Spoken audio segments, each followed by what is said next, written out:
Okay, so I've got an unusual pottery project today.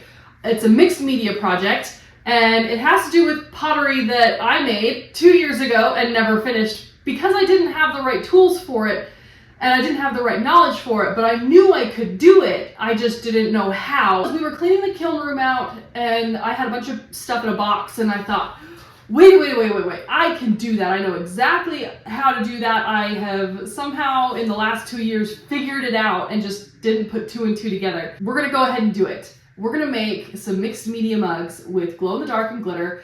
There's a bunch of potters out there who mix resin and ceramic. A lot of people pour like resin into the bottom of a ceramic piece and do a painting on it. Katie from Silver Lining Ceramics is doing a phenomenal job of doing glitter and glow in the dark stuff, and she is a huge inspiration, and I thought, I want to do something, but I'm not drawn to do quite something like what she's up to. I wanted to do a mixed media piece that could glow in the dark because as soon as I knew that we could do glow in the dark mug stuff, I freaked out, and that's immediately what I wanted to do. And I wanted to do something a little bit more kind of romantic. I don't know, a little bit more sculptural. So first what we're gonna need is you're gonna need a mug form, and we'll throw one and then I'll do some carving on it, and it'll look similar to the ones that I will actually do resin on, but a little bit different, probably a little bit more sophisticated because it's been 2 years. I'm gonna quick go through the stuff you need to do resin. I think the most important part of ceramics and art or working with anything that could be potentially hazardous is protecting your health. So I use an N65 respirator. I think it's an N65 respirator. I might have the name wrong. A respirator, heavy duty respirator. When I mix glazes, when I'm working with any dry clay, I don't want to get silicosis, which is what happens when fine grains of glass get in your lungs and start cutting stuff up. No one wants that, but it is a huge risk as a ceramics artist. So if you don't have one of these, please get one. If you're going to consider doing mixed media work with your pottery and resin, you absolutely have to have one of these. There is no amount of resin that is safe to breathe in. VOEs, I don't actually know what those stand for, but they're, or VOCs, something like that. They are chemicals that off gas and they produce fumes, and those fumes are hazardous and irritant to your lungs. So if you don't want to have lung issues, please, for the love of God, use a respirator. I cannot emphasize this enough. I see so many people who work with resin and they don't use one. You will never see me working with resin and not using one. While you're working with resin, you'll be wearing a respirator, and you need to be in a well-ventilated space. This studio is not a well-ventilated space. It is too small. So like a garage with a window that's open is a good place. Outside is better. So, but you'll still use the respirator because you're gonna be right there with it. So I wanna be super, super clear. Safety first. And the other supplies you'll need to actually make the resin is you'll need resin. I like using Nic Pro. This is a UV resin that works very, very well. To use a UV resin, you're gonna need a UV light, which I have not in here with me. So you'll just need a UV light. I've got 2 different kinds. I've got a handheld UV light so that I can get into like little places. And then I've got a stand light that just stands. And then you just push a button, and it lights up. You'll need, so this is the resin. You'll need isopropyl alcohol and paper towels. This is how you clean resin before it cures. So if resin is hanging around somewhere, you just dip a little bit of isopropyl alcohol on a paper towel and it wipes up really nice. And then of course like a plastic bag or something where you can put that, because now you have a mess and ew, right? So there's those items. And then the stuff that goes in resin, so it's not just white plastic. By the way, resin is a plastic. So this is UV glow powder. It's the stuff that's gonna make it glow. This is it. This is the UV glow powder. It comes in several different colors. And then I like to mix it with some kind of glitter. So this is a white glitter. And then if you're gonna do a colorant, you need to use alcohol ink. And alcohol, because we're using alcohol, alcohol breaks down uncured resin, or it mixes well with it. So use alcohol inks, and then because I'm mixing very tiny, tiny quantities of resin with colorant and glitter, I use toothpicks to mix everything and to pour everything, and you'll see in the video. or you'll see later on. So how the steps work, I'm going to explain it real quick. And then this is if you want to do resin. There is a little bit of a barrier to entry because you have to have supplies. I think ultimately this mask I think is over $100 now. You need to replace the filters fairly frequently. Anyway, this is I don't remember how much we paid for this. It's like something like 60 to 100 bucks or over 100 bucks. So make sure you get one of these. This is about 25 for a small bottle. Various resin supplies, another 25, 10, and then the lights are anywhere from 25 to 50 bucks. So there's a barrier to entry with this as well. And then none of this is to talk about how long working with resin takes. It takes hours. And when I say hours, I mean I can throw a mug in 15 minutes and dip it in a glaze and have spent less than 20 minutes with my hands on that pot, potentially. You cannot do that with this project. With this project, it is going to be days. It will be hours. It will be longer than a week. I promise. It is so long. The results are undeniably worth it if you have the patience. It won't be something that's in my standard repertoire, but I do like doing it. So it's a fun way to do art. Now that we have our supplies, our safety precautions, and the warning about how much time it will take. The other thing is working with UV resin. It's bright outside. UV resin works off UV light, which comes from the sun, which is like 30 million miles away.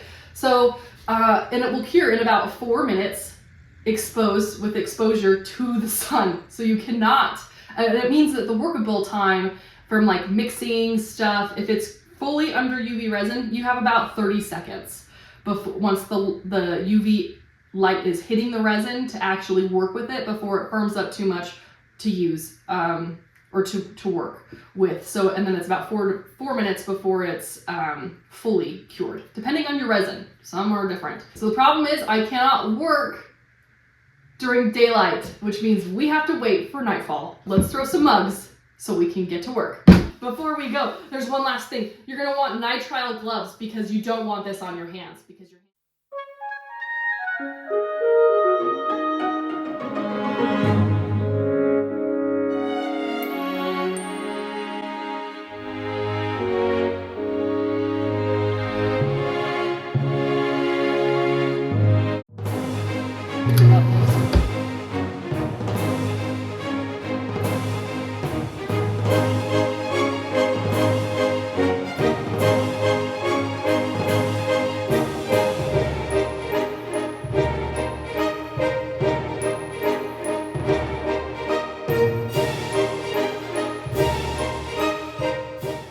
So it's the first snowfall of the year. Look at this view.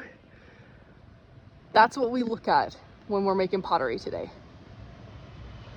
Man, we're really lucky here at Hobble Creek. Let's hope these are ready to work on. Okay, let's see. Okay. Oh, perfect.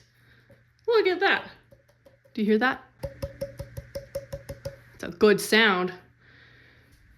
Okay, I've got 45 minutes to sketch a design on these mugs. There's 2 of them, and then carve them out. So I think I'm probably only gonna get 1 finished before I have to leave.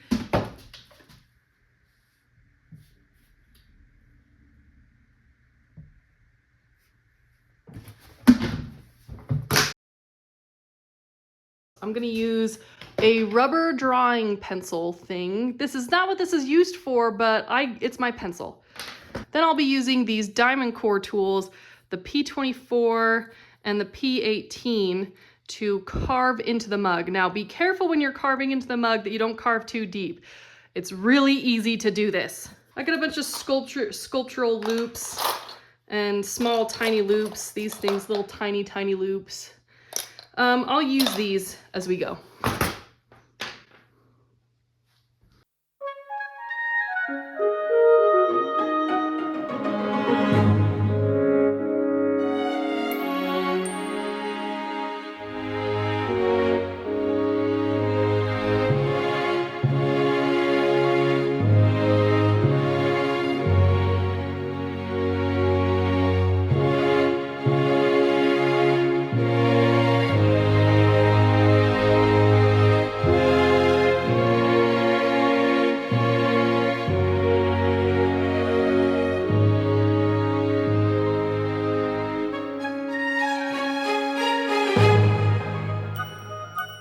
But this is my resin box. So everything I need to make a resin project is in this box. Glitter, alcohol inks, alcohol, projects that I need to work on, and silicone supplies. These are really useful. Silicone supplies are really useful. These are some silicone mats. Anyway, so just like lots of little odds and ends, but everything for resin fits in one trunk for me. And when my resin trunk is not in use, it gets locked up so that little kids don't find it. But it's this old ugly trunk. Yay, craft supplies!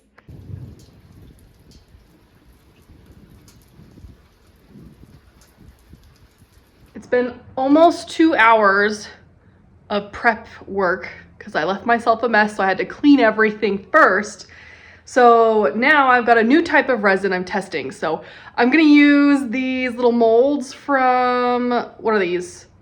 Little Make It Mini thing that I got. I'm gonna use this mold to test my silicone, or to test my resin before we go on to like using it on the ceramics. And then I have to test it on a ceramic to make sure it works. So it's gonna be a longer night than I wanted it to be, I think. I'm gonna have to come back tomorrow. Before I start doing resin work, I wanna shout out to my best friend, Caitlin McFarland, who is also an author and also does craft stuff and taught me how to do this. So yes, without tutelage, I probably wouldn't have been able to do this by myself. So the reason I'm not gonna film a whole lot on this next part is because I'm wearing all of my protective equipment. And here we are with test number 2. It's definitely curing in some fashion. Look at this! It's glowing! I added UV reactive powder to the resin to see if I could cure it and get it to glow. And it's done beautifully. I'm so excited! You guys, I can make stuff that glows. And I came into the kiln room and there's one more. So I have 4 mugs and 2 flasks. I think it actually might be 3 flasks. I think there's one. I think there's another flask, but I've got a lot of work to do. We're finishing this mug. Here's the front side of it. We're going to do this side of it. And this is the part I'll show you. And we'll walk through step by step. So this is red with a little bit of purple on the edges. You can't really see in here because there's not sunlight. Sunlight shows up better, but it's a cloudy day. So we're going to do green glitter, a little bit of red, and let's go. So first off, oh yeah, it's a cold day. Pour some resin in here. So how I learned, and I don't know if this is true or not, but I learned that you add your color before you add your glitter. So we're going to add some green. These are alcohol inks, which work really well with resin because remember, alcohol works really well with resin. So, oh yeah, see, normally this mixes so quickly. And it's cold today, so it's taking a little bit longer, which means it's gonna take longer overall. Yay. So, because we're using green glitter for my leaves, we'll get this out. We'll get the green glitter out. And we'll do a little scoop of green glitter. Boop. And remember, we're working with glitter, so it's literally everywhere. There's just no point. Once you touch it, it's every place. So there's no point in even trying to keep it away from yourself. It's going to be there. So what I'm doing when I'm lifting up my little toothpick that I'm mixing with here is I'm checking the consistency of the resin to glitter ratio so I can make sure that it covers properly. These are all very much prototypes. Do you see how this did not cover so well? Like you can see the white behind the glitter and the green leaves. Hopefully what I've just done here will prevent that from happening, which is a good thing. It's the type of resin I'm using. It needs to have some see-through ability, but that's not quite what I meant, you know.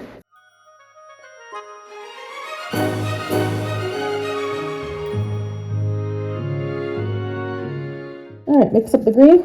All right, we are ready to go. Let's start with this cute little leaf here. And we're just gonna go nice and slow. which is actually going to work in our favor that it's a little bit cold.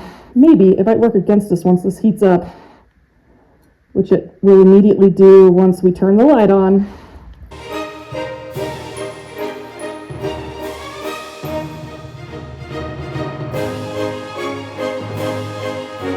And hold it, because it will start to move.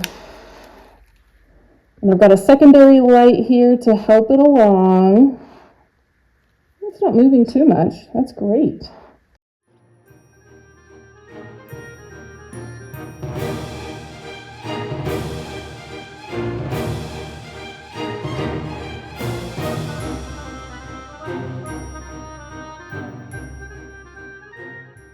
I like that a lot. That's so good. It's not the best because I kind of messed up right here, but it's not terrible either. So we'll take it.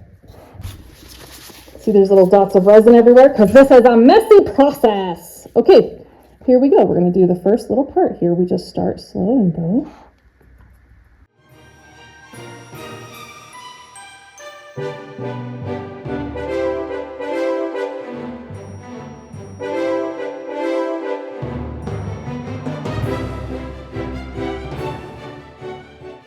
Almost done.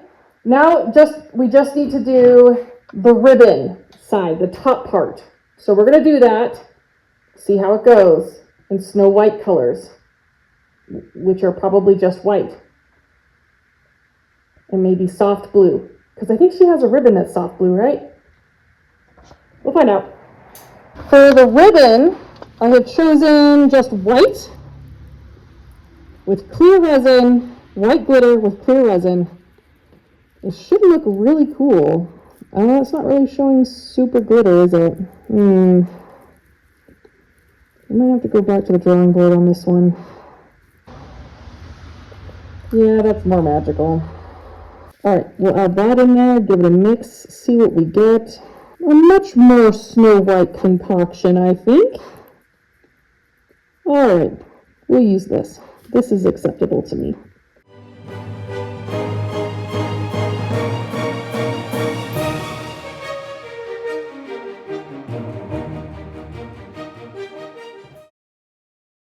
These are some of the hardest pieces I think I've ever made, outside of like my first few mugs that I ever tried to make, because those were quite difficult. Every potter remembers their first difficult projects, and these were difficult.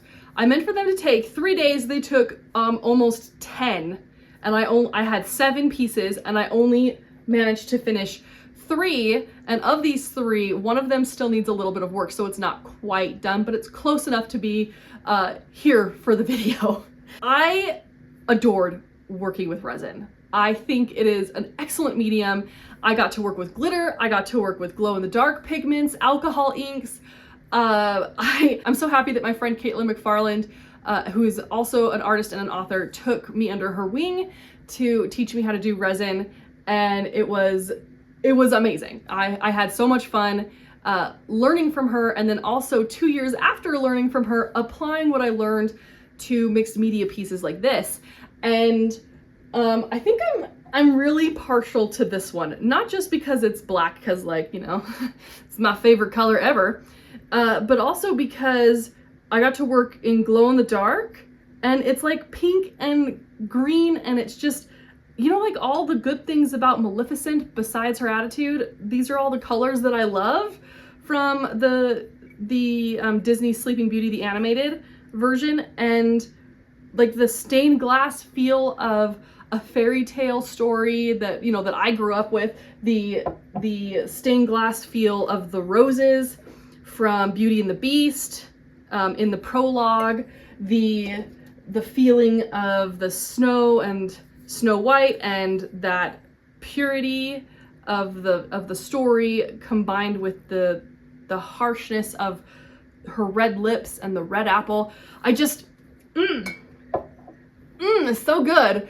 And I'm so happy that I got the chance to do something fairy tale-ish with these pieces, and I didn't think that it would turn out the way that it did. I honestly was really worried. That's why it took me 2 years to get to making these pieces, or to finishing them, because I wasn't sure if I could make this, if it would work. And the process I was trying to follow the first time I tried working with resin was not good. It did not work out. So it was not good for long-term use, and it would not have worked with these. So I'm really glad that I found a new method. I found a different kind of resin to work with, new tools. And I think that's a huge part of pottery, is that we are constantly evolving our process to make it easier or better, or, you know, more artistic, more likable. I don't know, whatever we're doing. I don't think pottery stagnates very easily, because the world doesn't stagnate. You know, an earth is constantly eroding, and that's how we get clay to begin with. I think there's something a little bit spiritual in how that all comes together. But you know, and it's kind of fun to harken back to childhood and play with colors and concepts that I grew up with. It was really, really fun to do. And I hope I get the chance to do more. We're coming into winter. Resin does not like to work in winter. And because it needs such a ventilated space, I'm not going to do it in the house. You know, like I'm not going to do it where I live, because those chemicals are actually very harmful. I want them out. You know, I'm very safe in my art practices, because some of the things we do are dangerous. Some of the chemicals we work with are hazardous to health. So being aware of that and taking the appropriate safety precautions sometimes means that we can only work on certain things seasonally. So I know a lot of potters who mix their own glazes or who mix their own clay understand this, because once it starts to freeze, like it did last night, we're kind of SOL. Anyway, so I'm really excited to show these final pieces to you, especially because a couple of these are glow in the dark or UV light reactive. And so they're a little bit more than just some glitter and some hardened plastic. But first, let's talk about next month's book club. I don't know if it's really a book club so much as it's just a book talk. It's gonna be pottery books. It's gonna be like an hour, maybe 2 hours. I've got a poll on my channel page under community, the community tab. If you want to vote for a specific day so you can come to that event, it's not going to be very long. It's just going to be fun and low-key. If you haven't even read the books, don't worry about it. You don't need to. We're just going to have a good time. If you haven't already, subscribe to the channel and like the video. It does help. And if you want to see more from me, I've got some really exciting stuff upcoming. I just finished putting some things in the kiln that I'm really, really excited about. Yeah, let's talk about this week's book. This week's book is Spear by Nicola Griffith. It is a sort of fairy tale reimagining of the Arthurian myth.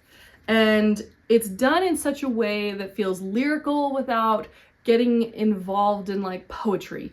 And it's the story of Arthur, Guinevere, and Lancelot in a new way. I think you might be surprised. And I read this in an afternoon. It's a short little novella.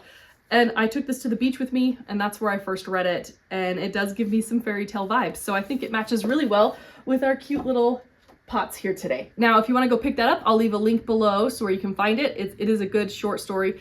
Without further ado, let's take a closer look at these projects.